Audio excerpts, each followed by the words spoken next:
Michelle Williams, the beautiful blonde girl with doll-like eyes, once captivated everyone.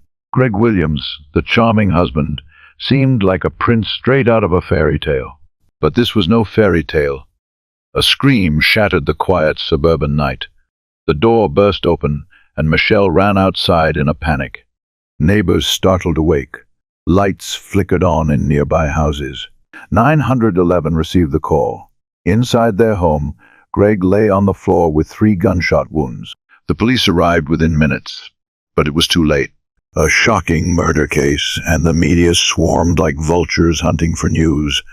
Michelle claimed it was self-defense, an unexpected attack. But was it really, or would the police uncover enough dark secrets to bring her down? Columbus, Ohio, September 30, 1993. Michelle Williams, 23 years old, ran out of her newly rented townhouse, her bare feet pressing against the cold pavement. Her scream tore through the silent night. Neighbors jolted awake, pulling back curtains to peek outside as lights flickered on one by one. Someone broke into the house. He shot my husband. A moment of stunned silence, then chaos erupted. Someone dialed 911. Within minutes, sirens wailed across the neighborhood. First responders rushed inside and found Greg Williams slumped in the living room chair, his body covered in blood. 3 bullets, 2 piercing his chest, 1 lodged in his arm. All efforts to save him were futile. Outside, Michelle trembled, tears streaming down her face. She was so distraught that the police had to calm her down. Once she regained her composure, she described the shooter who had supposedly fled. Immediately, the entire neighborhood was locked down, and police launched a manhunt. But while officers chased a faceless suspect, something else arrived even faster: the media. Reporters crowded in front of the house, cameras pointing directly at the young widow, the woman who had just lost her husband in a brutal murder. Michelle tearfully urged the police to find the killer, and by that night, her face was everywhere on the news. But this was just the beginning of a bizarre story, one that would not only unravel Michelle's secrets, but also take a turn that no one could have predicted.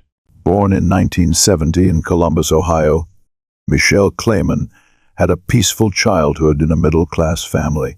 After graduating from high school in 1988, she chose to stay close to home and continue her education at a nearby university. But before starting college that fall, Michelle took a summer job at the Northwest Swim Club, and it was there that she met Greg Williams. Greg was 7 years older than Michelle, also a Columbus native. He was a cheerful, sociable guy and an outstanding swimmer. After graduating high school in 1981, instead of going straight to college, Greg took a different path. He joined the U.S. Air Force, where he served for 4 years. After his service, he returned home to pursue a degree in accounting at Ohio State University and resumed his passion for swimming, becoming a coach at the Northwest Swim Club. One summer day in 1988, as the golden sunlight reflected off the clear blue pool, Greg saw Michelle for the first time. He was immediately drawn to her delicate beauty and her large, doll-like eyes. Before long, they started dating. Their relationship was steady, not overly passionate, but enduring over time. After graduating, Michelle and Greg decided to start a new life in Denver, Colorado. Their wedding took place in April 1992, and Michelle, a 21-year-old bride, radiated happiness on her big day. 8 months later, life in Denver was no longer as exciting as it once seemed. Michelle started feeling homesick. The unfamiliarity of a new city made her feel lost. It didn't take long for Michelle to convince Greg to move back to Columbus. And as always, Greg was willing to do anything to make his wife happy. On September 29, 1993, as Greg and Michelle parked their moving truck outside their newly rented townhouse, it seemed like everything was set for a happy homecoming after 18 months in Denver. But in the end, their story turned into a tragedy. On the afternoon of September 30, 1993, Columbus, Ohio police launched a manhunt for the person who shot Greg Williams. The only witness was Michelle Williams. The victim's distraught wife. Michelle told the police that a white man wearing a tool belt had broken into their home. At the time, she was in the kitchen, while Greg was taking a nap on the living room couch. The intruder suddenly stormed in, said nothing, pulled out a gun, and fired 3 shots. Greg collapsed immediately. As the man fled through the back door, Michelle ran to the front, screaming hysterically, prompting neighbors to call 911. Within minutes, police officers and paramedics arrived. While doctors fought to save Greg's life, the hunt for the shooter began. But there was one major problem. No one in the neighborhood had seen this stranger. The only hope the police had now was Michelle. They took her to the central police station for a detailed statement. In the interrogation room, Michelle recounted her story. At first, she thought it was a robbery. But if it was a robbery, why didn't he take anything? Michelle then offered another theory. Perhaps Greg had been murdered over debt. He had borrowed $1,000 from a high-interest lender to bet on football a few years ago. The police were skeptical. Would such a small debt from years ago be a strong enough motive for such a bold murder? Moreover, one thing stood out to the investigators. Michelle had no injuries at all, not a single scratch. Was she just incredibly lucky, or was there another explanation? The police decided to conduct a gunshot residue test on Michelle's hands, an important test to determine whether she had fired a gun. Michelle agreed immediately. But as soon as the investigator stepped out of the room for a moment, she began to panic.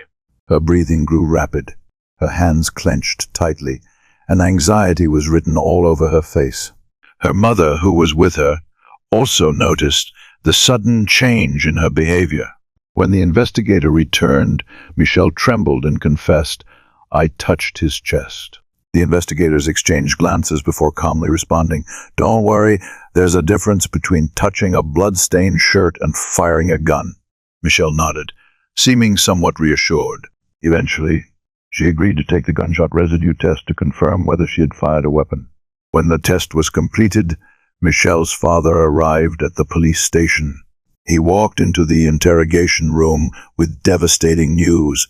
Greg didn't make it. Michelle froze, her face turning pale. She burst into tears, but amidst her sobs, her anxiety was evident. It wasn't just grief over losing her husband. There seemed to be something else. The police continued, questioning her. "Have you ever purchased a gun before?" Michelle hesitated, her eyes darting away. A long silence followed before she finally admitted, "Yes, I bought a gun while I was in Colorado a few months ago." She quickly added that she hadn't brought it to Columbus, claiming she had discarded it long ago. The investigators listened, taking notes, but no one was entirely convinced. Afterward, Michelle was allowed to leave, saying she would go to her parents' house to rest after the shock of losing her husband. On September 30, 1993, less than 6 hours after the horrific shooting, Michelle Williams became the center of a highly suspicious investigation. Her husband, Greg Williams, 30 years old, had been shot dead inside their home in Columbus. Initially, Michelle claimed that an intruder was responsible. But as the police began digging deeper, her story didn't quite add up. Michelle's unusual reactions during the gun residue test only heightened the detectives' suspicions. But what truly caught their attention was her strange behavior. After the interrogation, Michelle returned to the crime scene and insisted on entering the house.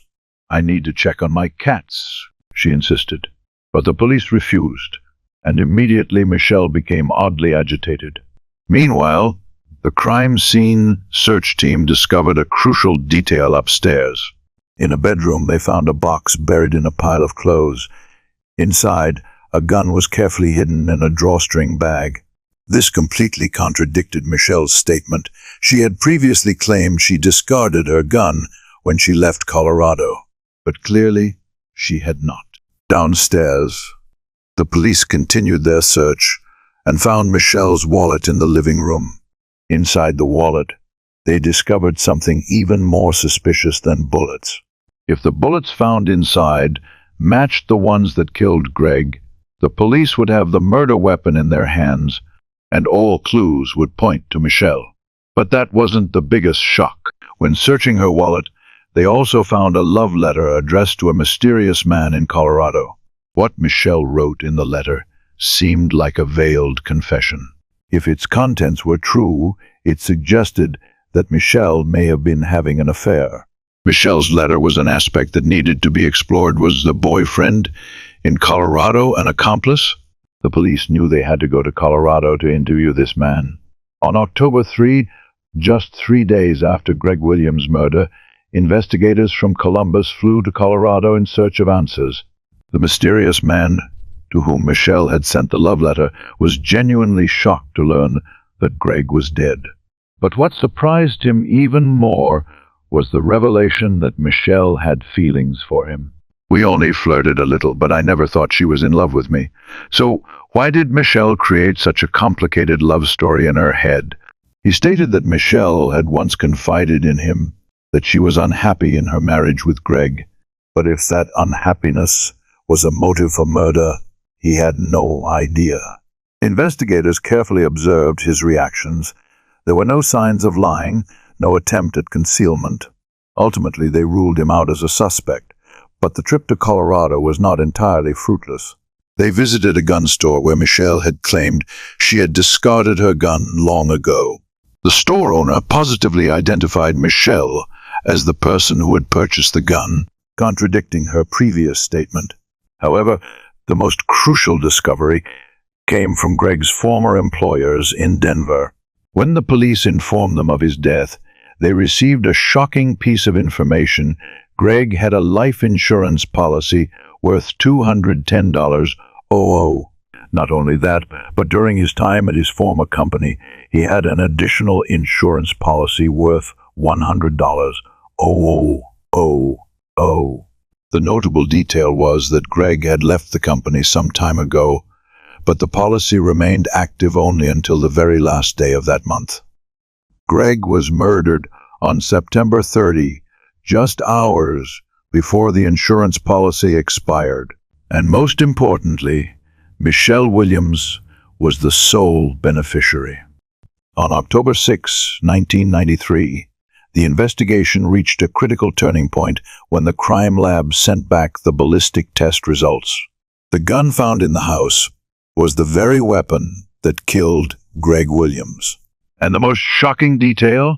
Michelle had purchased that gun just 2 weeks before the murder.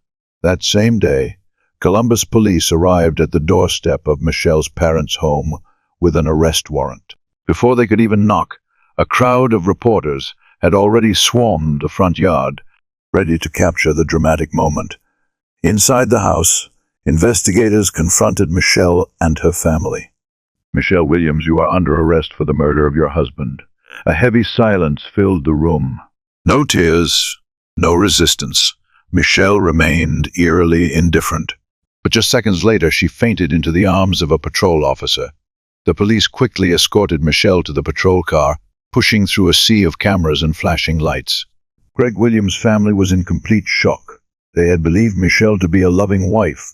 But by October 15, when the grand jury officially indicted Michelle for first-degree murder, the truth began to emerge. The evidence against Michelle was overwhelming. Yet despite everything, she remained steadfast in her innocence, determined to take the case to trial. In November 1993, as police and prosecutors continued to build their case, they received an unexpected tip from Michelle's former employer in Colorado. He called to report that Michelle's old company had just received a strange package, a product catalog from a company called Paladin Press.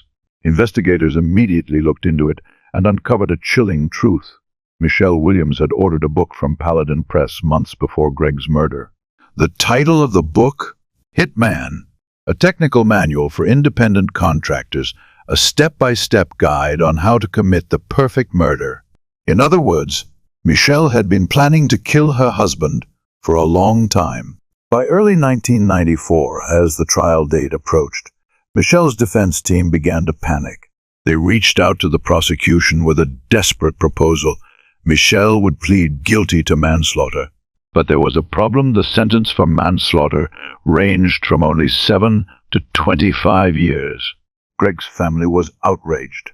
They could not accept the possibility that this cold-blooded killer might walk free after just a few years in prison.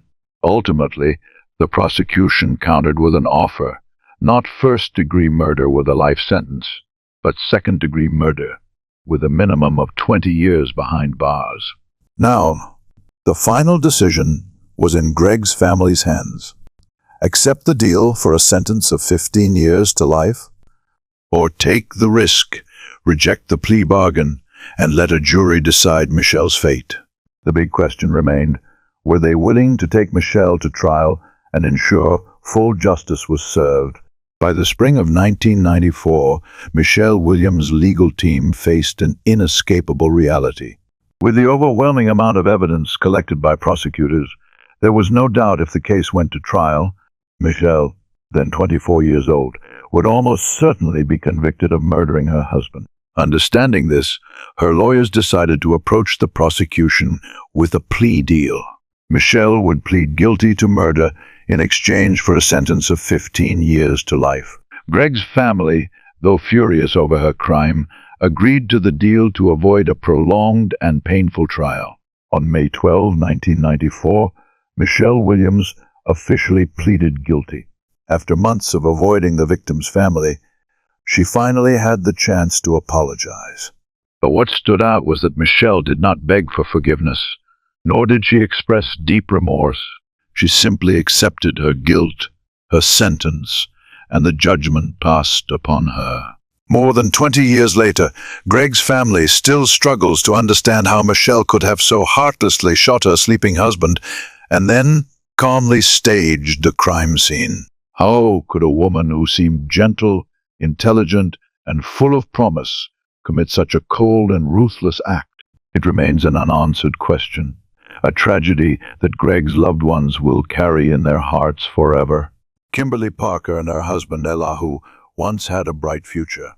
They were deeply in love, and the dreams ahead seemed endless. But then on a fateful day, Elihu disappeared. He didn't show up for work. No one saw him. His phone was silent, not a single trace. The police got involved. Theories were raised. Had he left on his own? Was he kidnapped? Had he met with a mysterious accident? As clues slowly emerged, the question was no longer just where is Elihu, but also what role did Kimberly play in all of this? Louisville, Texas, July 31, 2000. Sergeant Greg Striblin arrived at the Louisville recruitment station at 7:30 a.m., just like any other day. But this morning, something felt off. One of his young Marines, Elihu Parker, who was always punctual, had yet to show up.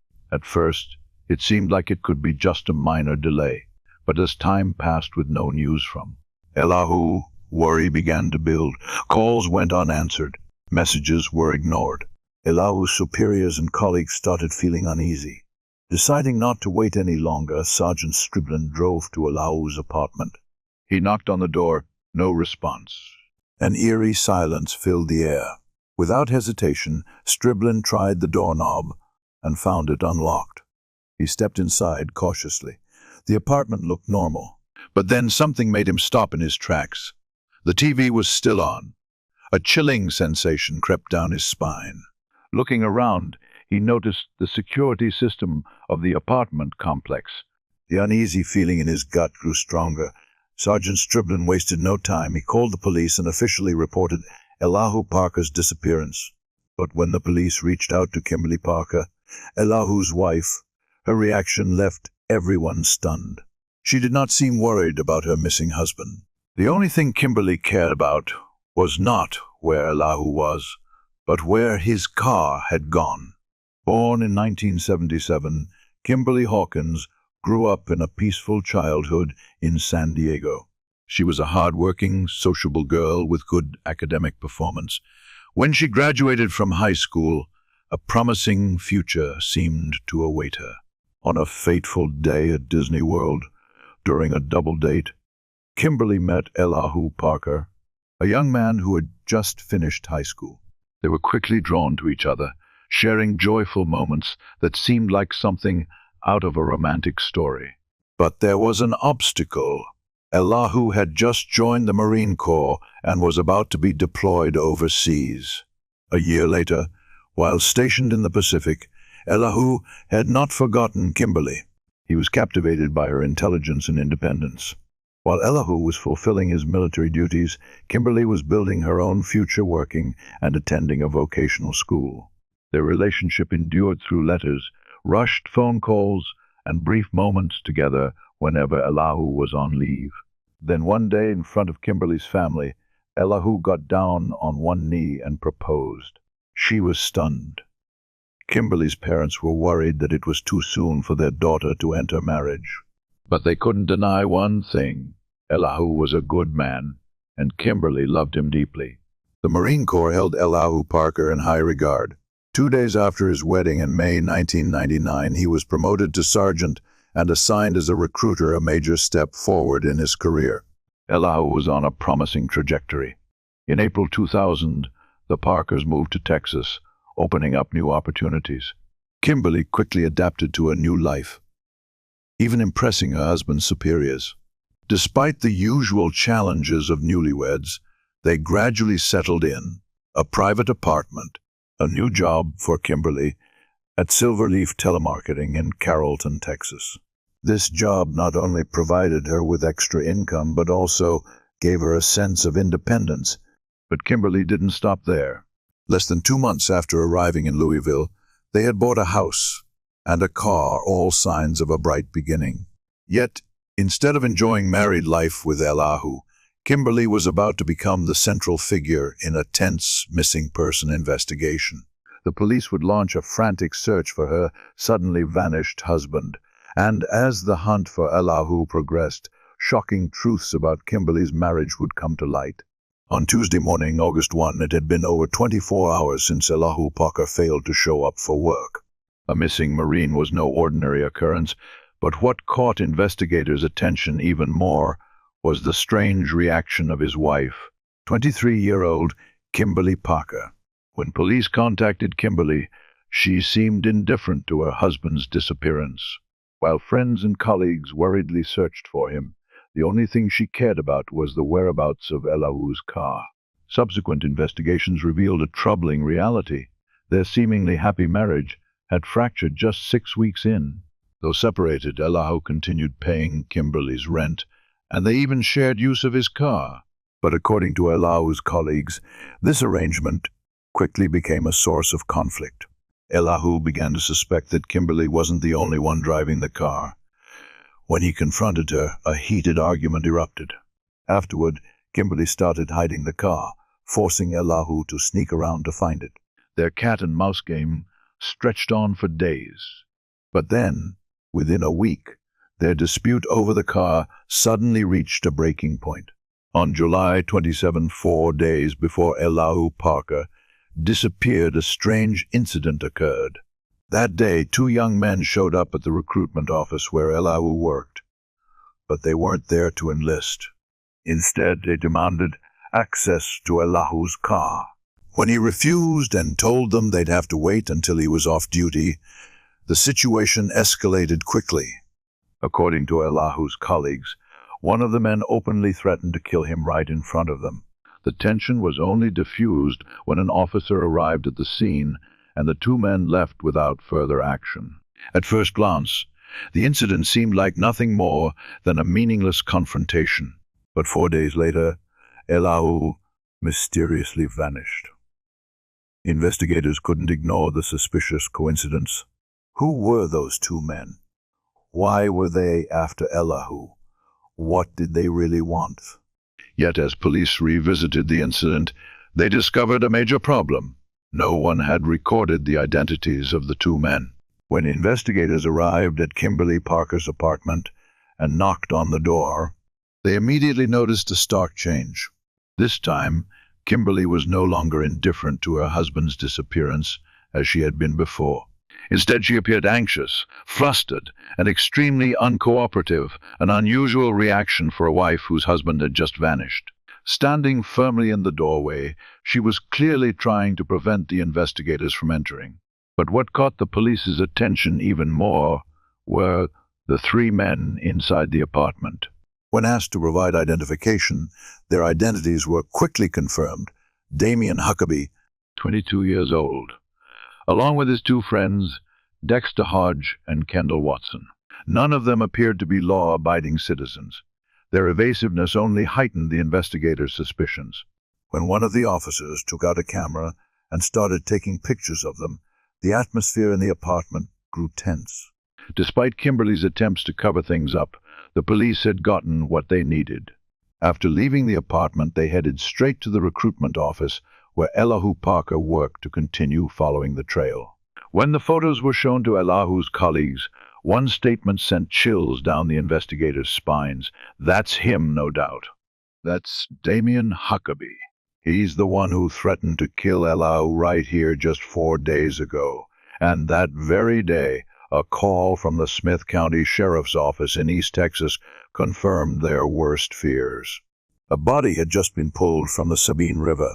A fisherman had accidentally discovered a floating corpse the day before in a remote area of East Texas. When authorities arrived and retrieved the body from the water, one thing was immediately clear: this was no accident. The victim's hands and feet were tightly bound with duct tape, the body wrapped in plastic wrap, clear signs of a deliberate murder. Upon searching the body, investigators found an identification card still in the victim's pocket. The name on the card left everyone stunned: Elihu Parker. He was no longer missing, but the investigation was far from over.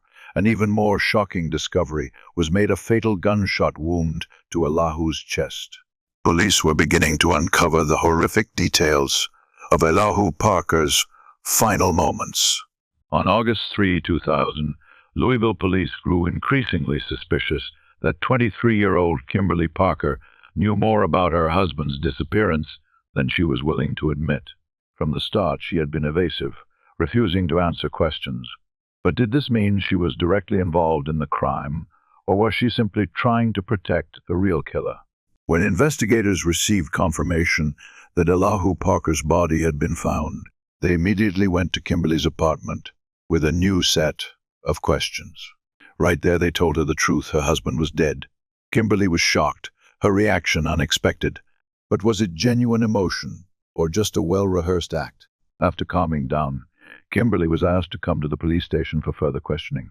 But she wasn't the only one being summoned. 3 other men suspected of involvement in the case were also taken in for interrogation: Damien Huckabee, 22, along with his 2 friends, Dexter Hodge and Kendall Watson. Notably, Damien was no stranger to the case. Just 4 days before Elihu vanished, he had a tense confrontation with him at the recruitment office and even threatened to kill him in front of multiple witnesses. At the police station, Kimberly finally admitted that she knew Damien Huckabee through her job at the telemarketing company. They weren't just co-workers. Damien and Kimberly had grown close. In fact, they had even been romantically involved during the period when Kimberly and Elihu were briefly separated. However, despite admitting to this, Kimberly insisted that their relationship had nothing to do with Elihu's disappearance or death. But was her word trustworthy? Or was this just a clever cover for a far darker conspiracy? On July 30, according to Kimberly, she spent the entire evening with Damien Huckabee and his group of friends because Elihu was absent. She claimed that they went to see a movie at Grapevine Mills Mall while Elihu was not there. When the police interrogated Damien, Dexter, and Kendall, all 3 provided a similar story: they had gone to a shopping mall. However, there was a major flaw in their statements. They could not agree on which shopping mall they had actually visited. Noticing this inconsistency, the investigators decided to put pressure on Damien. When confronted, he could not deny that he was the one who had threatened to kill Elihu in front of his colleagues at the recruitment office.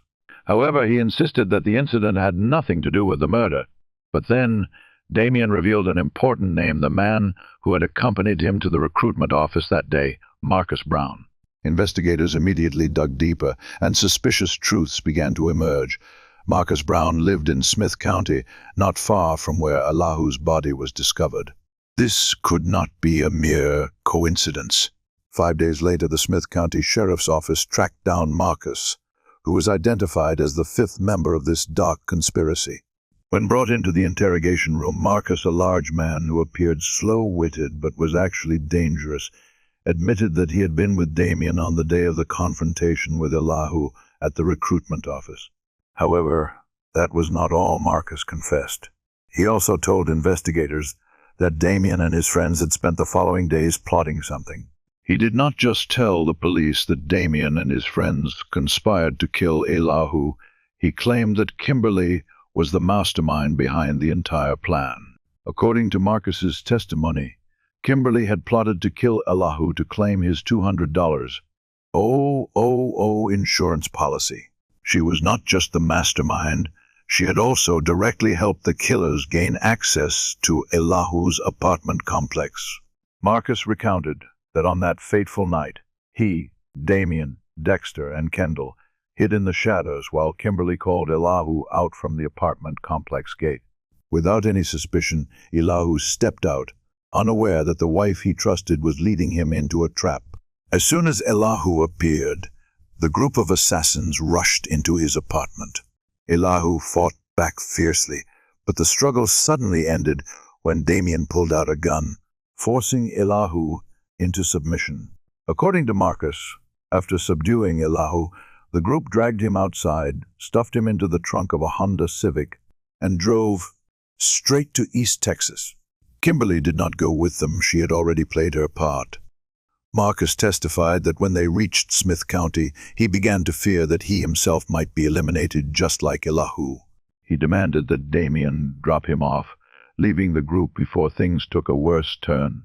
But who was the one who pulled the trigger and killed Elihu? Marcus claimed that he did not know exactly where Elihu was murdered or who fired the fatal shot. That night, the Smith County authorities arrested Marcus on charges of kidnapping. The next morning, on August 9, Louisville police once again knocked on Kimberly's door, but this time they had a warrant for her arrest. As they entered, they discovered Damien, Dexter, and Kendall hiding in a back bedroom, curled up under blankets, trying to conceal their presence. All four were handcuffed, despite Kimberly's fierce resistance as she screamed and struggled. In the interrogation room, Kimberly remained silent, refusing to cooperate and demanding a lawyer. But Kendall and Dexter were different. When investigators revealed that Marcus Brown had confessed to everything, the two quickly started talking. Both confirmed Marcus's testimony. Kimberly was the first to propose killing Elihu. She had meticulously planned the ambush, clearing the way for the killers to act. They also confirmed an even more horrifying truth. When they arrived in Smith County, Marcus had been left behind, while the rest of the group drove deeper into a remote forest. There, Elihu begged for his life, but Damien was unmoved. A cold-blooded gunshot ended Elihu Parker's life. After the execution, Dexter and Kendall testified that they left the body in the forest overnight. But the horror wasn't over yet. The next morning, they returned to dispose of the corpse. And that was when they discovered a chilling truth. Elihu was still alive. Not giving him another chance, they wrapped duct tape around his arms, legs, and torso, then threw him into the river, letting the water carry everything away. On June 12, 2001, Kimberly Parker's trial officially began in Denton County, Texas. She was prosecuted for aggravated kidnapping and murder in connection with the disappearance and death of her estranged husband, Elihu Parker, a U.S. Marine. As the prosecution began its opening statement, they exposed the true nature of Kimberly Parker, portraying her as a manipulative and sociopathic mastermind. They argued that everyone involved in the case was part of a premeditated murder plot, a scheme orchestrated entirely by Kimberly Parker. However, the defense painted a completely different picture. They claimed Kimberly was an innocent victim, caught in a plan she had no knowledge of. Instead of blaming Kimberly, the defense attacked Damien Huckabee, asserting that he was the true mastermind behind the kidnapping and murder. But Damien had no intention of helping Kimberly avoid conviction. While awaiting trial for aggravated kidnapping, He refused any plea deals in exchange for testifying against his girlfriend. That did not discourage the prosecution. They had a more crucial witness, Marcus Brown.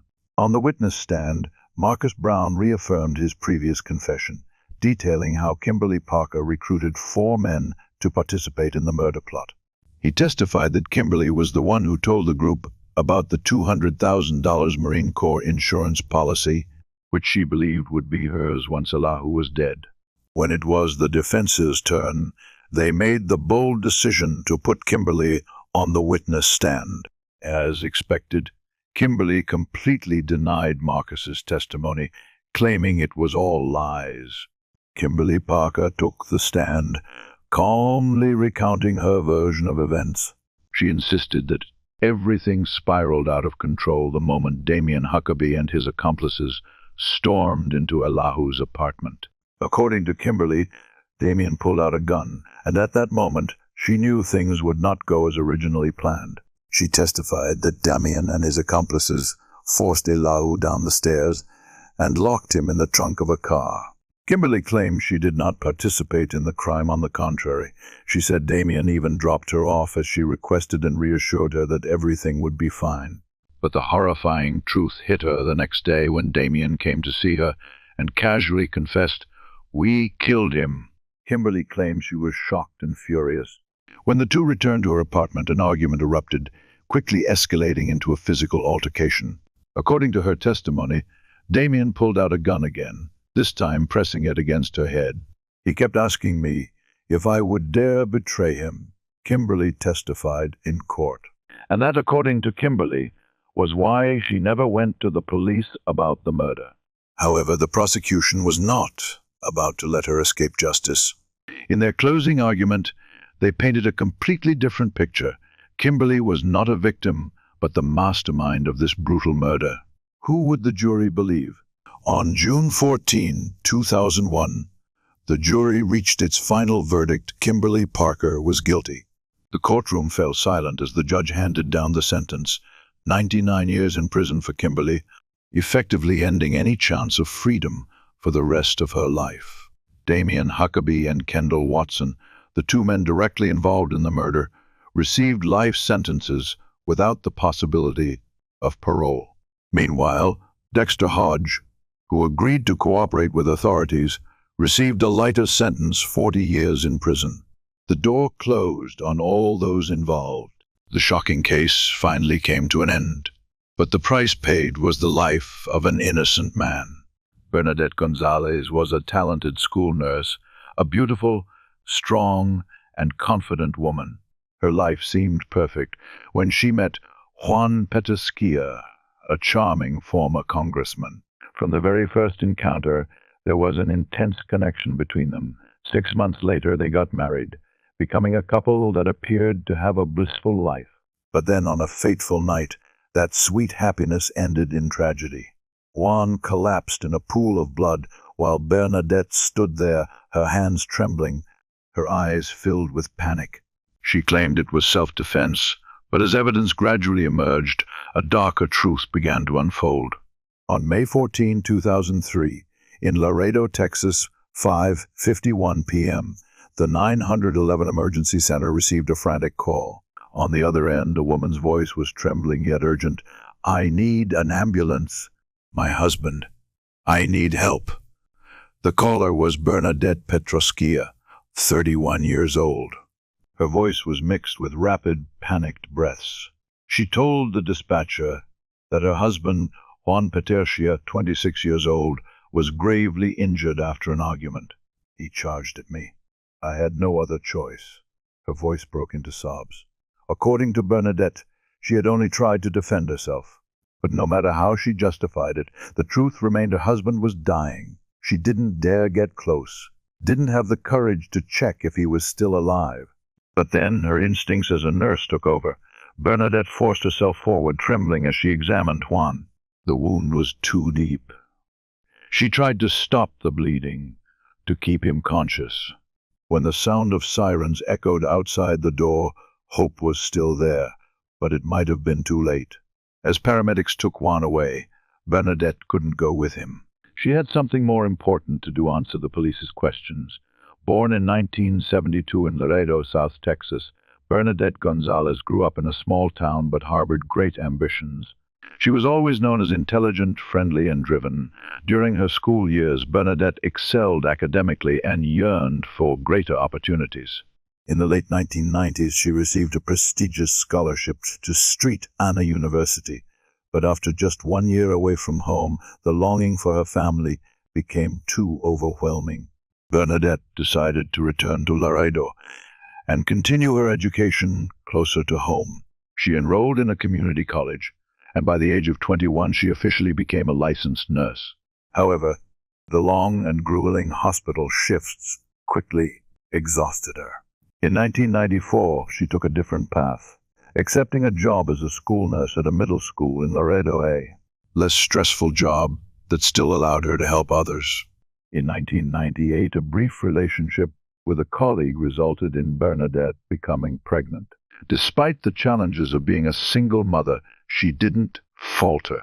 Shortly after giving birth, she married a supportive man, but that marriage lasted less than 2 years. In 2000, they divorced amicably, leaving Bernadette to raise her child alone. After her failed marriage, Bernadette poured all her energy into self-improvement. She delved into martial arts, earning a black belt in karate and ranking high in several competitions. She also attended a handgun training course at a local shooting range, not just for recreation, but to protect herself. 2 years after her divorce, Bernadette had transformed into a strong, independent woman, and soon she started drawing attention. Beautiful, confident, and full of charisma, she became admired by many. One of the men drawn to her was Juan Petroskia, a school security officer. Juan Petroskia was 4 years younger than Bernadette. He had just returned to his hometown of Laredo after serving in the United States Army as a military police officer. But he did not return alone. He also brought a bride. However, their whirlwind marriage quickly fell apart shortly after returning to the U.S. People always spoke of Juan as a sweet, kind, somewhat easygoing, and down-to-earth man. But in January 2002, he set his sights on a greater challenge, winning the heart of the school's new nurse, Bernadette Gonzalez. With his bright smile and natural charm, Juan gradually broke through Bernadette's tough exterior. Behind that strong facade, he saw a woman who was much softer, more gentle, and far more captivating. Months of patient pursuit, playful teasing, and affectionate moments brought them closer. And finally, they started dating. But just a few weeks into their relationship, Bernadette found out she was unexpectedly pregnant. She panicked. She knew all too well how difficult it was to raise a child alone because she had been through it before. But Juan did not waver. He reassured her, promising a bright future. However, he was not yet officially divorced from his ex-wife. It was not until December that everything was settled. As the due date approached, the two decided to get married and build a real home together. In February 2003, their son was born, further strengthening the bond between Bernadette and Juan. That was also when Juan seriously started thinking about the future. He decided to leave his job as a school security officer and pursue a new career, becoming a USBORDER patrol agent. Bernadette had never felt like life had so much promise. A new husband, a complete family, a stable future. But then, just days after Juan passed the Border Patrol entrance exam, everything fell apart in a way no one could have expected. May 14, 2003, 5:50 p.m., Laredo, Texas. Bernadette Petroskia dialed 911 with trembling hands. Her voice was urgent, breaking between rapid breaths. "My husband, Juan Petroskia, he's been shot. Please, send an ambulance immediately." But immediately after, she made a chilling admission. Their argument had turned violent. She had no other choice. She had to pull the trigger. When the police arrived, they found Juan lying motionless in the hallway, blood spreading across the wooden floor. But he was still alive. Bernadette, driven by her instincts as a nurse, was desperately trying to stop the bleeding, trying to keep him with her. But there was something uncertain in her eyes. She did not know how much longer he could hold on. The paramedics quickly lifted Juan onto a stretcher and transferred him into the ambulance. On the way, he struggled to speak, his voice weak but clear. "My wife, she shot me."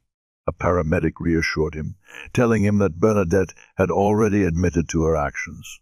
But Juan shook his head, his eyes clouded with pain. "She shot me because I was leaving." Before he could say anything more, he slipped into unconsciousness.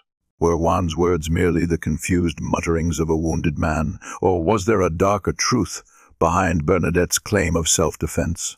After being examined by paramedics, Bernadette was asked by the police to come to the station for questioning. She did not resist. She was ready to tell her story, and in about 4 pages she wrote it all down. Bernadette did not deny what Juan had said. She admitted that they had argued, and not just this time. According to her, their fights had become frequent in recent months. Juan was obsessed with the idea that she was seeing another man. But no matter what, they always tried to mend things. They had only been married for less than 6 months, and just 3 months ago they had welcomed their first son. However, on that fateful day, when Bernadette returned home from work, she found something in the bedroom that made everything collapse. Juan was packing his belongings. Bernadette froze. He was about to leave. She was not ready to be abandoned, not ready to face life as a single mother again. She tried to persuade him to stay. But instead of listening, Juan became furious. The argument quickly escalated. In a fit of anger, Juan pushed Bernadette onto the bed. She got up, grabbed her phone, intending to call 911, but instead of doing that, she called her mother-in-law. She handed the phone to Juan. As he stepped into another room to talk, Bernadette did not hesitate any longer. She walked straight to the bed, pulled out a handgun, and hid it under the mattress. When Juan returned, he seemed calmer after speaking with his mother. But after being attacked, Bernadette no longer believed that everything was truly over. She made a decision. If Juan really wanted to leave, she would let him go. Bernadette told the police that before Juan left, she made one final request: leave the wedding ring behind. Juan did not argue. He took off the ring and handed it to her. But as he stepped out of the bedroom, his anger flared up once again. In a sudden outburst, he punched the bookshelf, causing it to collapse. This time, Juan had crossed the line. Bernadette no longer felt safe. She pulled a pistol from her waistband and aimed it directly at her husband. But instead of fear or retreat, Juan only became more enraged. And then he lunged at her. In a split second, Bernadette's finger tightened on the trigger. A deafening gunshot rang out. Juan collapsed onto the floor. Just one bullet, but enough to bring a man down. Bernadette claimed she had acted in self-defense. And then, paradoxically, the very woman who had just pulled the trigger tried desperately to save her husband's life. She used her nursing skills to stop the bleeding, to keep him conscious, waiting for the paramedics to arrive.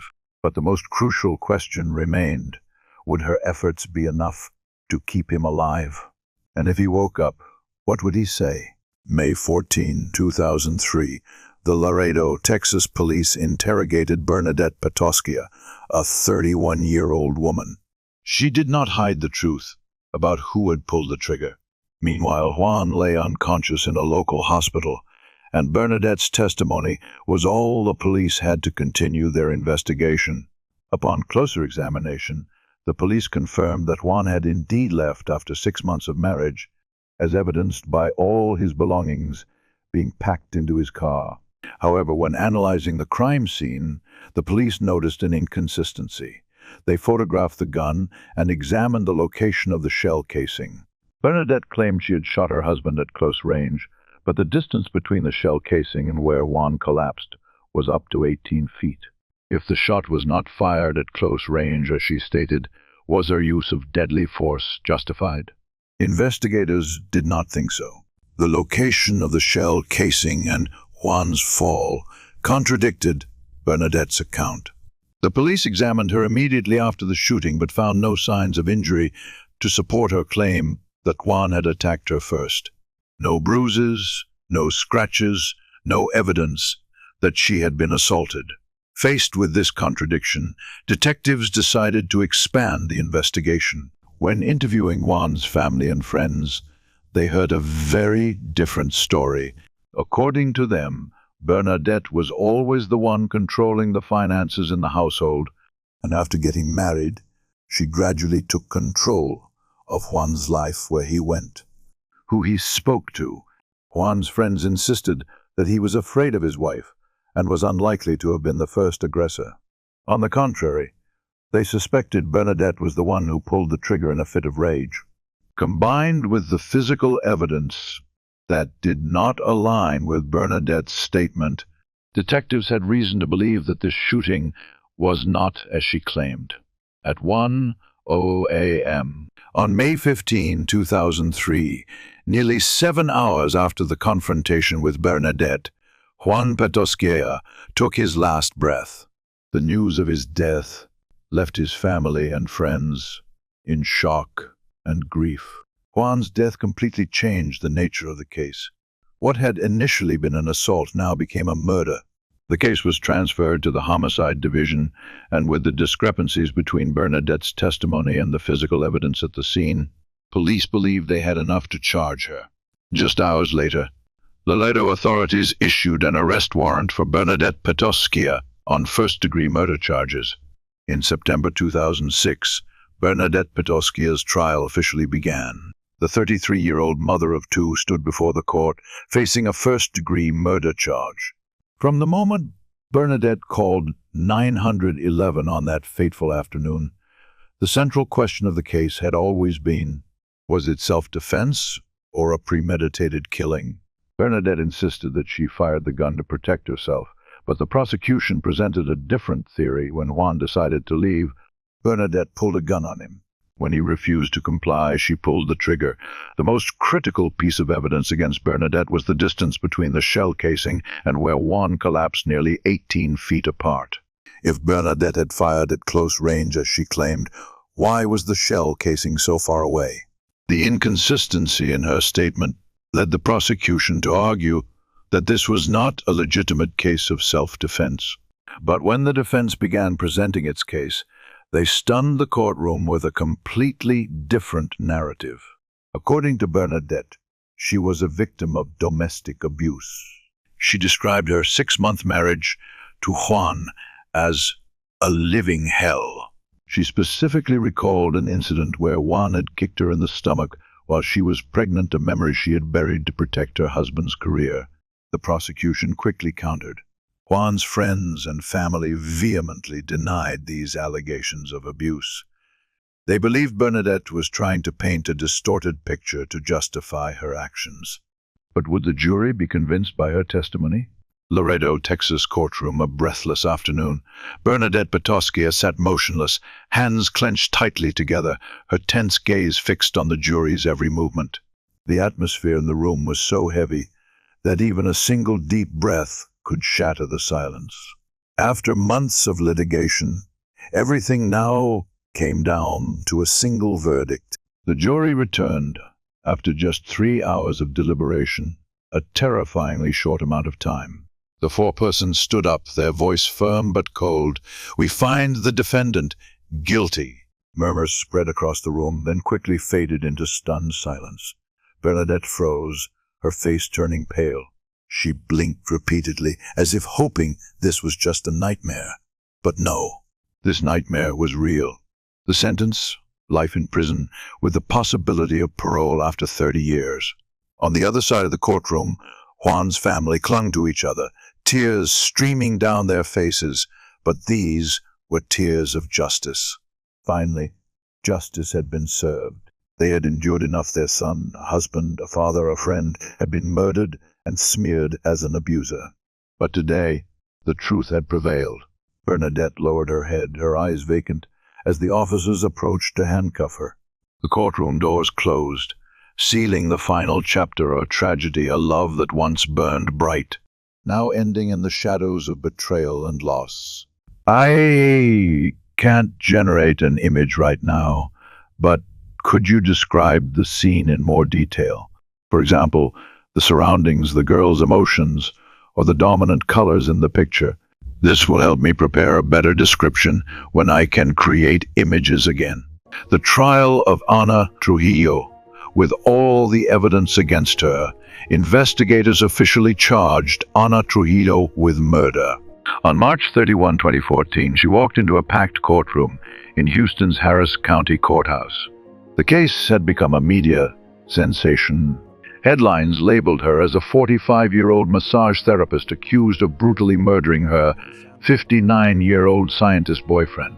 The public was captivated by the shocking details. During the trial, both sides fought fiercely to prove their case. The defense argued that Ana acted in self-defense, that Stefan had attacked her, and she did what she had to do to survive. The prosecution, however, completely disagreed. They painted Ana as a violent and aggressive woman who had mercilessly beaten her partner to death. In the courtroom, prosecutors made their final plea. Ana Trujillo savagely murdered her lover. Nothing stopped her from doing it. Nothing will stop her from doing it again. She deserves a life sentence. Put her away forever. Then came the moment of truth. Ana waited anxiously as the jury deliberated. Finally, the verdict was announced. Guilty. The verdict: a life sentence. Ana Trujillo was found guilty of murder. The jury rejected her self-defense claim, concluding that she had intentionally killed Stefan Anderson. But the most shocking moment came after the verdict. Instead of breaking down or showing remorse, Ana stood up defiantly and declared, "I do not regret what I did." She showed no fear, no remorse, no concern, only cold defiance. The judge and jury had seen enough. Ana Trujillo was sentenced to life in prison for the trial of Ana Trujillo. With all the evidence against her, investigators officially charged Ana Trujillo with murder. On March 31, 2014, she walked into a packed courtroom in Houston's Harris County Courthouse. The case had become a media sensation. Headlines labeled her as a 45-year-old massage therapist accused of brutally murdering her 59-year-old scientist boyfriend. The public was captivated by the shocking details. During the trial, both sides fought fiercely to prove their case. The defense argued that Ana acted in self-defense, that Stefan had attacked her, and she did what she had to do to survive. The prosecution, however, completely disagreed. They painted Ana as a violent and aggressive woman who had mercilessly beaten her partner to death. In the courtroom, prosecutors made their final plea. Ana Trujillo savagely murdered her lover. Nothing stopped her from doing it. Nothing will stop her from doing it again. She deserves a life sentence. Put her away forever. Then came the moment of truth. Ana waited anxiously as the jury deliberated. Finally, the verdict was announced. Guilty. The verdict: a life sentence. Ana Trujillo was found guilty of murder. The jury rejected her self-defense claim, concluding that she had intentionally killed Stefan Anderson. But the most shocking moment came after the verdict. Instead of breaking down or showing remorse, Ana stood up defiantly and declared, "I do not regret what I did." She showed no fear, no remorse, no concern, only cold defiance. The judge and jury had seen enough. Ana Trujillo was sentenced to life in prison for the brutal murder of Stefan Anderson. Her weapon of choice? A 5.5-inch high, heeled shoe, a murder so shocking that it left an entire city in disbelief. Bananoy, type tok chat GPT, tuanoy. That was the final part of the story. Ana Trujillo was sentenced to life in prison for the murder of Stefan Anderson. After the trial, the case continued to attract public attention due to its bizarre nature, a high-heeled shoe used as a deadly weapon. Many people debated whether Ana had truly acted in self-defense or if she was a cold-blooded killer. Despite her conviction, the trial of Ana Trujillo, with all the evidence against her, investigators officially charged Ana Trujillo with murder. On March 31, 2014, she walked into a packed courtroom in Houston's Harris County Courthouse. The case had become a media sensation.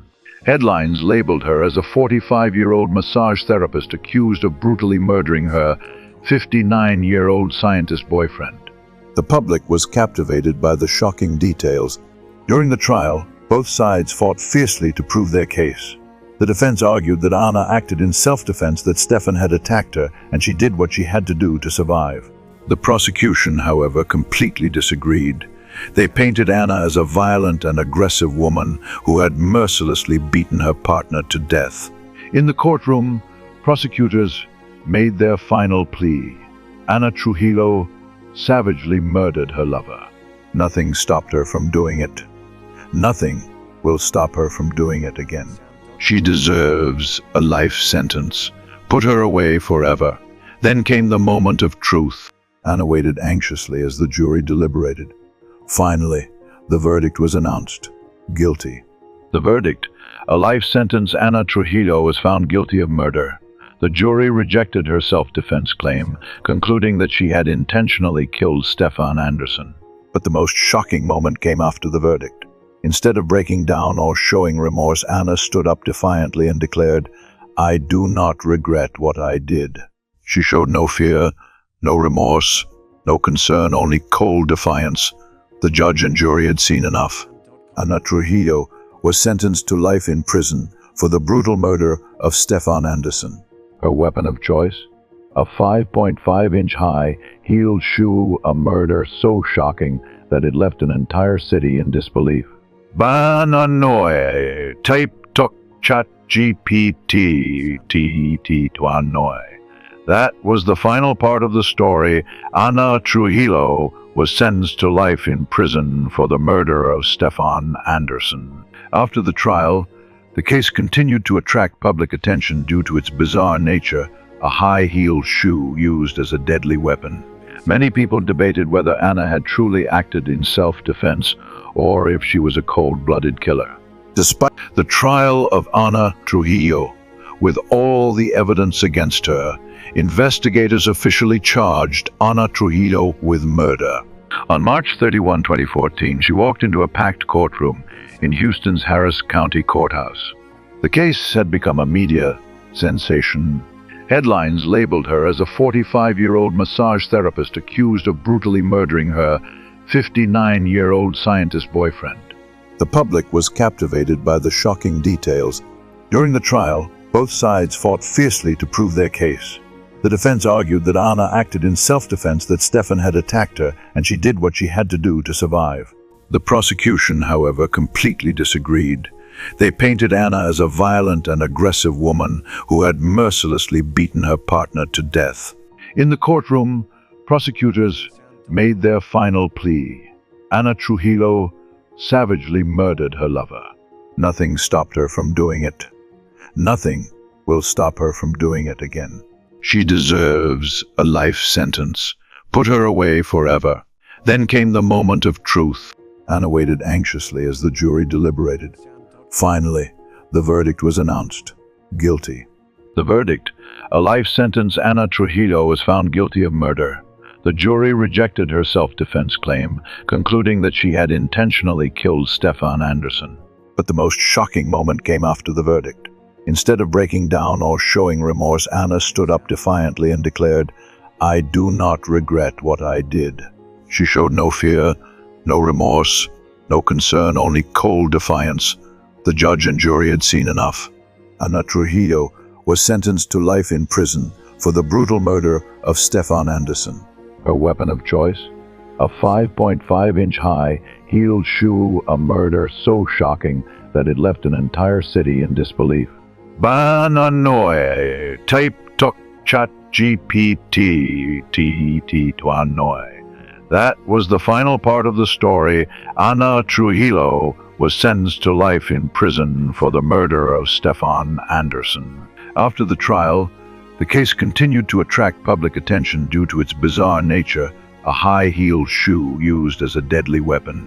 Many people debated whether Anna had truly acted in self-defense or if she was a cold-blooded killer. The trial of Anna Trujillo, with all the evidence against her, investigators officially charged Anna Trujillo with murder. On March 31, 2014, she walked into a packed courtroom in Houston's Harris County Courthouse. The case had become a media sensation. Headlines labeled her as a 45-year-old massage therapist accused of brutally murdering her 59-year-old scientist boyfriend. The public was captivated by the shocking details. During the trial, both sides fought fiercely to prove their case. The defense argued that Anna acted in self-defense, that Stefan had attacked her, and she did what she had to do to survive. The prosecution, however, completely disagreed. They painted Anna as a violent and aggressive woman who had mercilessly beaten her partner to death. In the courtroom, prosecutors made their final plea. Anna Trujillo savagely murdered her lover. Nothing stopped her from doing it. Nothing will stop her from doing it again. She deserves a life sentence. Put her away forever. Then came the moment of truth. Anna waited anxiously as the jury deliberated. Finally, the verdict was announced. Guilty. The verdict: a life sentence. Anna Trujillo was found guilty of murder. The jury rejected her self-defense claim, concluding that she had intentionally killed Stefan Andersson. But the most shocking moment came after the verdict. Instead of breaking down or showing remorse, Anna stood up defiantly and declared, "I do not regret what I did." She showed no fear, no remorse, no concern, only cold defiance. The judge and jury had seen enough. Anna Trujillo was sentenced to life in prison for the brutal murder of Stefan Andersson. Her weapon of choice? A 5.5-inch high heeled shoe, a murder so shocking that it left an entire city in disbelief. Final part of the story: Anna Trujillo was sentenced to life in prison for the murder of Stefan Andersson. After the trial, the case continued to attract public attention due to its bizarre nature, a high-heeled shoe used as a deadly weapon. Many people debated whether Anna had truly acted in self-defense or if she was a cold-blooded killer.